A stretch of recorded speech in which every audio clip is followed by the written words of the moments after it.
Here, read this. Woof. Hello everybody, Ash here from the Ear Read This podcast, here with my response to the first 2 episodes of Lord of the Rings of Power. I know everyone's making these at the moment, so I'm going to try and keep it as quick as possible. Trying to put my response in a nutshell, I think it was Babs from Chicken Run who once said, "It was really boring." It was really boring. And the words of Babs were ringing through my head as I watched the first 2 episodes of Lord of the Rings of Power, because it was really, really boring. First of all, it looks really boring. Scenery-wise, the show doesn't make much of an attempt to distance itself from Peter Jackson's films, which is a bit of a mistake because it means that every location feels a little bit like a tribute act. There's a Rivendell that's not really a Rivendell, but sort of. There's a Shire that's not really the Shire, but sort of. So the show is constantly providing you with an unfavourable reminder of Peter Jackson's films. And I don't know if you need to develop like a sophisticated palette for CGI, so you know when you're getting treated to the expensive stuff. But personally, it just washes over me. It feels a bit like when you're watching the Olympics and you find yourself watching a sport you've never heard of before, like wimple pedaling. And you go from a place of complete ignorance to, within a very short amount of time, shouting at them like you're their coach, like, "Pedal, boys, pedal faster. Come on, boys. You can't see paradise if you don't pedal." Same with the CGI. We were watching it just going, well, you know, that's successful CGI. That's less successful CGI. I would have rendered that more. I don't even really know what that means, but that feels unrendered to me. It also, for all of the kind of epic vistas, it doesn't have that feeling of the epic because we don't have enough of small details that really feel tangible. You know, in Peter Jackson's film, there's obviously that famous shot of the ring in someone's palm. I think it's Frodo's. And you can see the ring, and the ring, I know there's CGI effects on the ring, but it feels like that was an actual prop, and you can see the grime in the pores of Frodo's hand. Those are the kind of things that sort of tie the massive vistas and the CGI cities together. There was 3 moments in these first 2 episodes that I counted where there was unadulterated focus on something small. There was a firefly, a snowflake, and kind of an origami sort of ship right at the very start. All 3 times completely CGI, and it just adds to this kind of snow globe feeling watching it, where however good the backgrounds are, you know that the actors are limited to a sort of like 5 meter by 5 meter stage, and you can't go running into the forest like you can when you're actually filming on location, or perhaps that the CGI and backdrop are a bit more integrated. You just feel like you're stuck on this little raft of human activity suspended in glass. And it's not just a CGI thing. The character design is the same in that it follows broadly the Peter Jackson look, but not quite, and it's not quite enough their own thing. So it does look very cosplay, looks very tribute acty. The only thing different about the elves is they all have like Danny Zuko haircuts now for some reason. And then there's the Bramblefoots, the hobbits that are not hobbits for legal reasons. They just look like sort of grimy children who are about to start singing "Consider Yourself." And in creating this whole new race of beings, Amazon have adhered to the tried and tested Star Trek rule of differentiating this race from humans by putting shit on their head. And whatever you've got handy will do. You know, acorns, sardines, an iPhone charger, whatevs. Then there's the way it's shot. Like, each scene has a very, very similar rhythm. There's no kind of visual inventiveness to the kind of sequencing of shots, you know, in the way that, again, Peter Jackson's shots and scenes, they play on your emotions deliberately. There's the kind of eeriness in the early Fellowship scenes, those stabs of fire when Sauron's eyes on Frodo. Even in a disliked scene in a broadly disliked film, like the first Hobbit film, the scene where they're sort of singing and dancing and throwing the dishes around, that is very clearly mapped out. You kind of follow the dishes around. It reminds me in a weird way of like Jackie Chan's Hong Kong films, when you see your eye is taken through a scene by like a prop that's moving between different characters. It's kind of got the energy of an action scene, even though no one's like fighting. But here it just feels like a BBC drama, that kind of inherent naffness that BBC dramas have. Regardless of what it is, whether it's a period drama or a kind of modern spy thing, if it's made by the BBC, it all just feels like casualty for some reason. It's like the BBC's storyboarding goes as far as a post-it note that says, turn the camera on, and then pointed at the stuff. This is the same. It's like we have an establishing shot of the location, so the nice big CGI money shot, and then you have a shot of the 6 or 7 people that are involved in this scene, and then you have a close-up shot of the 2 that are talking. Repeat, repeat, repeat, pan back, maybe a last establishing shot, and then move to the next scene where the same process just returns, regardless of whether it's like an angry scene or a love scene or like a comic relief scene. So it feels really, really kind of sleepy as a result. I couldn't believe when we were like half an hour, we paused it about half an hour in, and I could not believe we were only half an hour. And that was the first one. It's like having the CGI isn't enough for spectacle. You need to know how to move the camera through it and how to kind of tease it, not just go, look, yeah, big shot that you're familiar with from the other films. It's like all this money and they don't plot, they don't scheme, and they are not organized. They're like chickens behind the controls of a complex aircraft. So it feels really boring, feels sleepy. There's no surprises. The rhythm of the scenes is so familiar, not just because all of their scenes are the same within the show, but they just remind you of just lines you've heard before over and over again. The amount of times we predicted the next line, just screenwriting woof, like, I'm going with you. I have to go alone. I'm not leaving you here. We should be there by now. We are here. Like, I know the dialogue wasn't necessarily scintillatingly original in Peter Jackson's films, but I don't remember this sort of like trope after trope after trope. Like, it's relentless. I had to stop I wrote a couple down and I just gave up because almost every line was something like that. Like, if you're writing a scene like that, screenwriters, just ask yourself, are those the only choices? It's not just dialogue as well. It's like action moments that you've seen a million times. Like someone is behind a door at one point looking at a threat. And so you see their eye in the door looking like this, and then you see the threat lurking around, and then back to eye, and then back to room, but the threat has gone.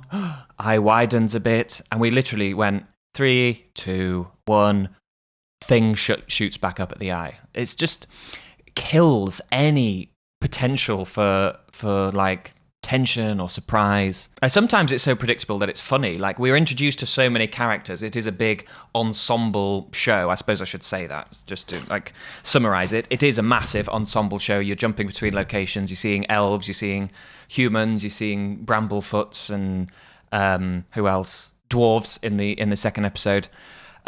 But sometimes, because there's a lot of introductions in the first one in particular, so you sometimes have a group shot first, and you're wondering like, so who's going to be our main character? And it's always just the one with the cleanest face.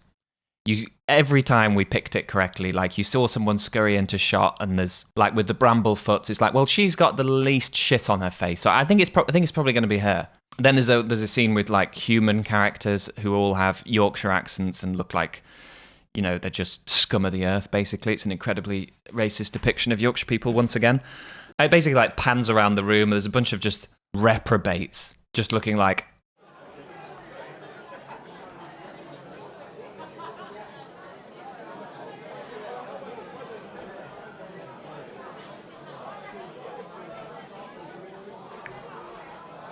And you're like, yeah, I think that's going to be the guy.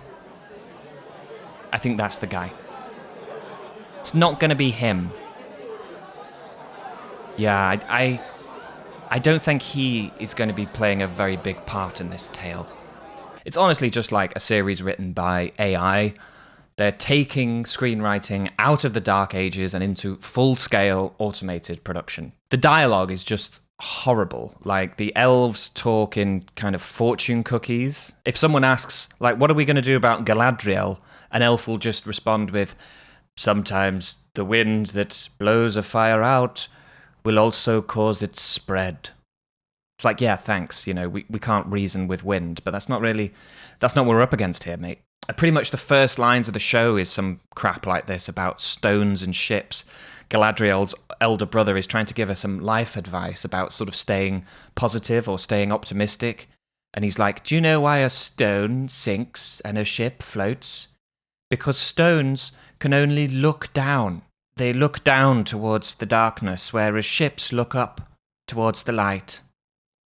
And then they immediately get lost in their own analogy that's meant to be about her sort of mental state. And they just start talking about ships and stones, practically. It's awful. Then there's the Bramblefoots. The can't call them hobbits, so I guess we're calling them gnomes now. Basically, they're a bunch of burrowing Irishmen who fear change and stink. The thieving little buggers who steal fruit and keep an eye out for hawk shadow. They're basically harvest mice with a more primitive culture. Is it a racist portrayal of the Irish? No, it's pretty much on the money, I guess, but it is uncalled for. And likewise, all of their lines you can just predict. 99% of them are ultra isolationist. They've got the unwashed face and brother breath of a hardline Brexiteer. But there's one of them with the cleanest face, of course, who goes around saying things like, "Haven't you ever wondered what lies beyond the bramble patch?" And presumably because of the script, the acting is really, really boring. There's Galadriel, who I haven't really talked about. She is an action hero, and controversially, people complaining about this peace-loving spiritual character from the books being turned into like an Aryan Tomb Raider.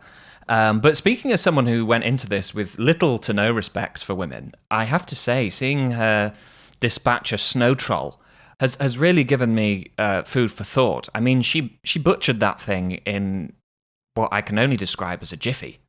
Unfortunately, her acting is really bad. For some reason, she's got like lockjaw, especially in the first episode. She's sort of, people ask her a question and she's like, wish I hadn't eaten all that treacle. And the characterization of the other elves is odd. Like they're kind of these ethereal Zen sort of figures, bit kind of New Age mystic, especially in the Peter Jackson films. Here, they're just like all over the place. I'm not sure if it's because the Jackson films kind of balanced out the elves with, feisty dwarves and homely hobbits and flawed men. But here it's like, because there's quite a lot of scenes with just elves, they've had to redistribute that energy just within elfdom. So you get elves that are like jocular, elves that are sort of stupid. There's one that gets told he smells, and he does that sort of child's cartoon thing of going, "I don't smell," and then letting the character walk away, and before doing a big mug to camera like... it's just so weird to watch that with, like a high elf. There's Elrond. Elrond's in it. He's got his Danny Zuko hair, and he's got a chin like there's no tomorrow. He's one of Galadriel's mates. He's also friends with the dwarves, presumably because they thought his chin was an anvil. And he's got some weird lines. Like he runs up to Galadriel and she's like, "Oh, I'm really moody about this Sauron situation." And Elrond's like, "Girl, I just want to hear about you." Like he's in a sitcom or something, and they're about to share a tub of Haagen-Dazs. Like, I get, okay, you've got Galadriel on a journey. She's not the serious, mystical, spiritual figure she was in the earlier films. She's tempestuous. She's wounded. And she's going to get there, fine. But why do the other elves have to be like idiots? Like, is it just a case of you got to lower the whole bar? Because then it doesn't really look like she's at a low point, really, because she's still probably the smartest elf, the calmest elf, the most reasonable elf, and she's like on a mission of vengeance. It's like they had to really downgrade the elves to make her fit in, like birds of a feather flop together. Anyway, the first episode ends with Galadriel. Oh, spoilers, I guess. I mean, probably watched about 100 of these videos already, but the first episode ends with like Galadriel's on a ship and rehearing that idiot analogy of her brother in that stupid echoey thing. Except now, it was about her and her journey, but now it's just literally about a ship. She's just on a ship going, "Oh yeah, remember what he said? Ships float and stones sink. Good job I'm not a stone. Thanks, bro." I think, like, of all of the just trite cliche crap that the series uses, it's just the cherry on the top that you have the replaying dialogue we've literally just heard with an echoey sound effect Just to underline the meaning that obviously the audience is far too stupid to have picked up on. I mean, that's just so naff. It was really boring. It was really boring. Like, if you're writing a scene like that, screenwriters, just ask yourself, are those the only choices? Are those the only choices? The thieving little buggers who steal fruit and... Why, you thieving little buggers! You can't see paradise if you don't pedal. You can't see paradise if you don't pedal! They're to really downgrade the elves to make her fit in, like birds of a feather flop together. Birds of a feather flop together. Can't call them hobbits, so I guess we're calling them gnomes now. Oh, gnomes now. It's like all this money and they don't plot, they don't scheme, and they are not organised. They don't plot, they don't scheme, and they are not organised. They're like chickens behind the controls of a complex aircraft. The Royal Air Force doesn't let chickens behind the controls of a complex aircraft. They're taking screenwriting out of the dark ages and into full-scale automated production. This will take Tweedy's Farm out of the dark ages and into full-scale automated production. So anyway, that's kind of it. I'm not sure. I thought I was going to do like a kind of episode-by-episode review, each one as it comes out, because they're kind of staggering them. I'm not 100% sure I will watch the rest, to be honest. There's very little. I mean, there's nothing. There's absolutely nothing about it that's kind of a hook or that I'm excited to see more of. And if I can risk the doing a little bit of critfic, which of course, if you subscribe to Corey Olsen's take on critfic, which is his coinage, what I'm about to say means that I'm telling you nothing at all. It really does feel as if, for the makers of the show, Jackson looms a lot larger than Tolkien. And they really want to deliver you an experience which is as reminiscent as possible of seeing the Jackson films. So the Jackson films started with long battle scenes in a prologue. We'll do one of those. There's a romantic intrigue between strong, silent warrior type and a woman who's not too happy with being left behind. We'll do that. There's homely hobbits. We'll fudge that for legal reasons. Elf meeting in what looks like a leafy-strewn quad in Harvard.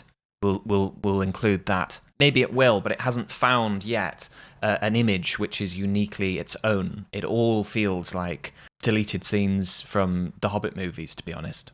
And the bits that stick out are the bad bits, the silly haircuts, the particularly crap fortune cookie type lines from the elves, and logical lapses like, why did the elves have to get into a boat to cross the sea? Couldn't they have just asked Elrond to look east and walked along his chin?